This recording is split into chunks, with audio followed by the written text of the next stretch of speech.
It was a cool fall morning, and Grandma Kathy was tucked soundly under her covers, still asleep. Then all of a sudden she jumped up straight in bed.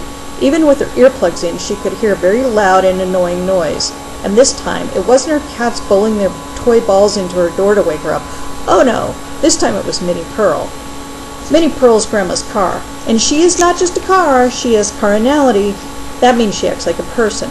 And for some reason today she wanted to go someplace so bad she was sitting in the driveway blasting her horn. "Come on, let's go," she honked, while Grandma stood in the doorway, less than amused. "I was trying to sleep in, Minnie Pearl," replied Grandma. Minnie Pearl looked down at the ground and sighed a little. Grandma Kathy stood in the doorway looking at sad Minnie Pearl. She wondered, where did my silly car want to go so badly? Minnie Pearl looked up at Grandma. Well, Grandma Kathy could not resist that look. "Minnie Pearl," she asked, "what on earth is so important you woke the whole neighborhood up honking like that?" Grandma Kathy had forgotten it was the day she always leaves for a special place called the Four Corners. That's where the corners meet, 4 states meet, just like if you laid 4 big white pieces of paper flat on a table so that the corners would meet in the middle. Four Corners is where Grandma Kathy talks to the Native Americans and buys special gifts for her grandkids, Maia and Isaac. Minnie Pearl quietly pointed to her GPS, and there it was. Right there on the screen was a picture of 4 states all bumped up together at the corners. The road to get there was long and winding over some very tall mountains called the San Juans. Grandma Kathy squinted as she looked at the GPS screen. Minnie Pearl continued to point. "Oh, Minnie Pearl," replied Grandma, "I am so sorry. I totally forgot that our trip was today. I'll go get packed and we can get started." Then Grandma returned to the house and started to pack. "It'll be a great day. I love going places with Minnie Pearl," she thought. She threw her stuff in a small red suitcase and went to the kitchen for a bit of breakfast before the road trip. When she returned to the bedroom, her suitcase was totally unpacked and all her clothes were piled in a huge heap on the floor. "Sage!" wailed Grandma. "Did you fish my clothes out of the suitcase again?" She didn't hear anything, so she looked on the other side of the bed, and there they were, all 5 of them, looking at her like they knew nothing about how the clothes got all unpacked and rumpled into a heap. Grandma sighed. "You guys, I know you hate it when I go places without you, but seriously, you can't take a cat on a road trip, especially all 5 of you." Grandma Kathy patiently went back into the kitchen and made sure the food and water bowls were full, and the kitties followed, all but Sage, that is. The other kitties were happy to be fed, and they promised to be good for a couple of days, and Grandma Kathy scratched them all on the head. "Saxabai, Chaco, Galveston, Serendipity," Grandma silently said to herself.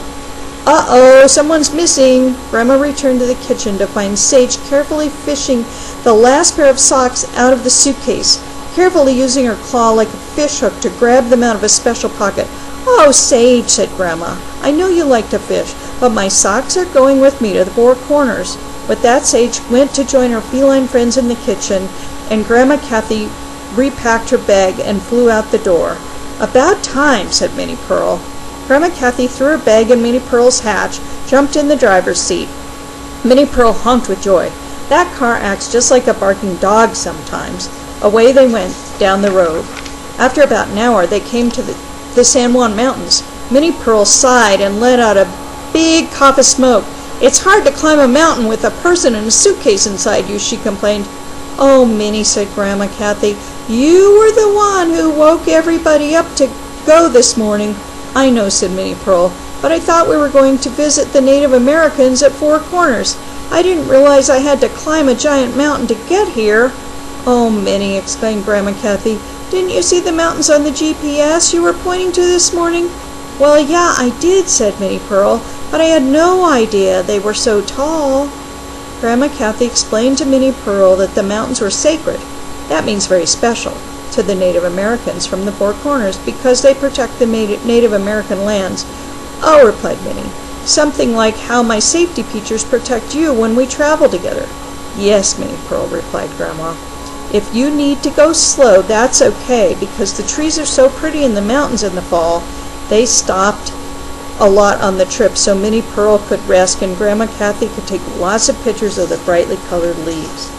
After climbing the mountain, Minnie and Grandma rested the whole night in a hotel before they went on their Christmas shopping journey to the Four Corners. When Grandma Kathy got to the parking lot that morning, there was Minnie Pearl honking again. "Oh, Minnie, shh! People are trying to sleep in the hotel." Minnie Pearl sighed and looked down kind of sheepish. "Oh, let's just get going, silly," said Grandma. They drove for a while, down to where the states all meet at the corners. There was a lot of big red rock mountains called buttes along the way. "Minnie Pearl, this is Indian country," said Grandma. Minnie Pearl smiled just a little with her eyes. A little while later, they came to a big square building with lots of flags. Grandma said, "Here we are, Minnie. This is the Four Corners." Minnie parked right by the taco stand. "Okay, Grandma Kathy," said Minnie Pearl. "You go to the market while I check out the Indian tacos." "Oh, Minnie," replied Grandma, "cars don't eat tacos." Grandma Kathy walked around several of the little Native American shops inside the big square building with lots of flags. There was one flag for each of the 4 states that touched there. In fact, right in the center you can put each of your hands and feet in a different state at the same time even. Lots of people take photos of themselves doing that. Each little shop has special things made by the Native Americans who sit behind the counter. Grandma likes to talk to them as she looks to see what she might buy for Christmas. Then, after passing several shops, she came across a shop where the Native Americans had left to take a break. The door was open, and Grandma looked out to see if she could see the people who ran the booth. All she could see were Butte Mountains and a Pepsi cup that someone had been drinking from recently. Grandma knew the shop owners would return soon, so she quietly looked at what was on the counter. She wondered if they would have anything that Maia or Isaac would like for Christmas. What caught Grandma Kathy's eye was a beautiful Indian princess doll. She had a purple skirt, a black shirt, and a beautiful turquoise necklace. Maybe Maia would like her, Grandma thought. Just then, a little breeze blew through the open back door, and it seemed to breathe magic into the little doll, because she started to rub her eyes and sit up. Grandma Kathy rubbed her eyes, too, because she couldn't believe it. "Hello," said Grandma. "Hello," said the little doll. Then, like magic, a beautiful purple shawl appeared on the breeze, and the doll put it around her shoulders. There in the distance was the sound of Native American drug music. The little doll began to dance, and dance, and dance, and the shawl swirled and swirled and swirled. Grandma Kathy could not take her eyes off the magic little dancing doll. Then, when the music finally stopped, Grandma asked the doll if she had a name. "Yes," replied the little dancer. "My name is Chipita.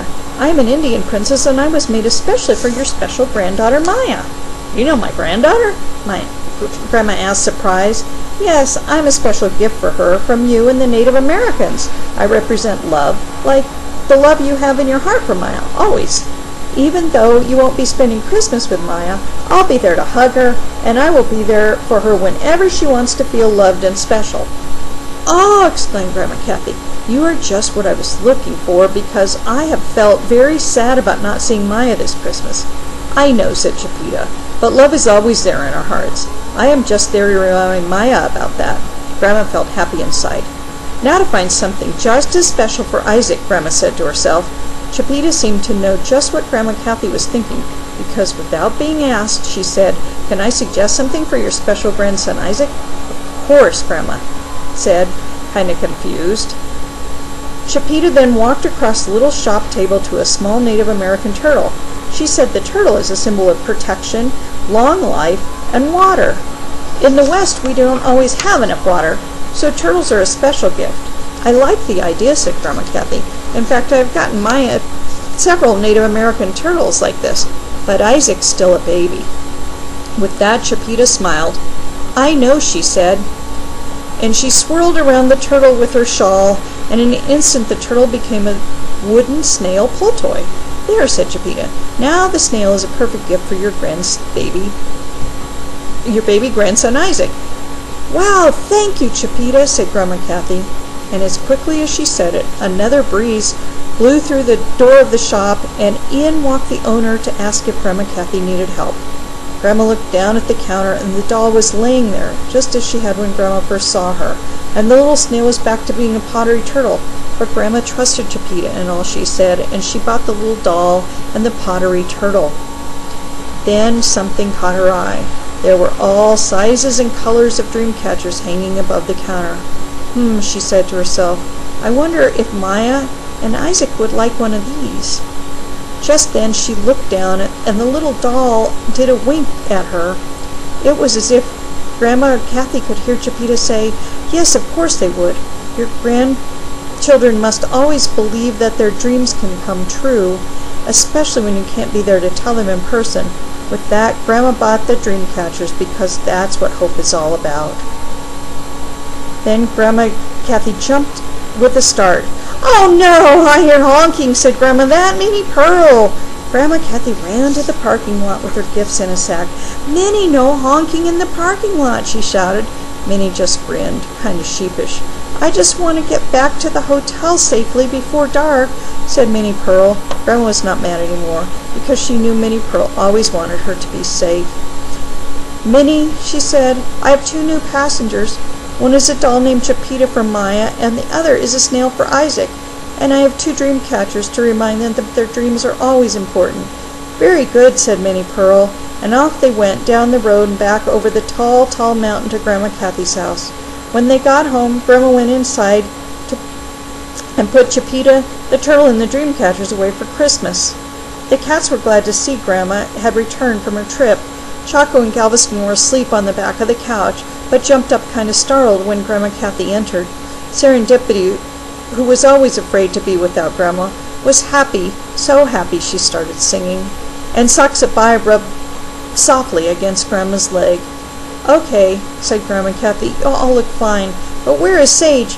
Oh no, where is Sage? Grandma went into her bedroom, still carrying the bag of special presents. Oh, great, she laughed. Sage had fished every sweater out of Grandma's dresser drawer. Sage missed me most of all, thought Grandma. And then Grandma Kathy put those special gifts in a very high drawer where Sage could not get them, so they would be ready to send for Christmas morning with Maia and Isaac.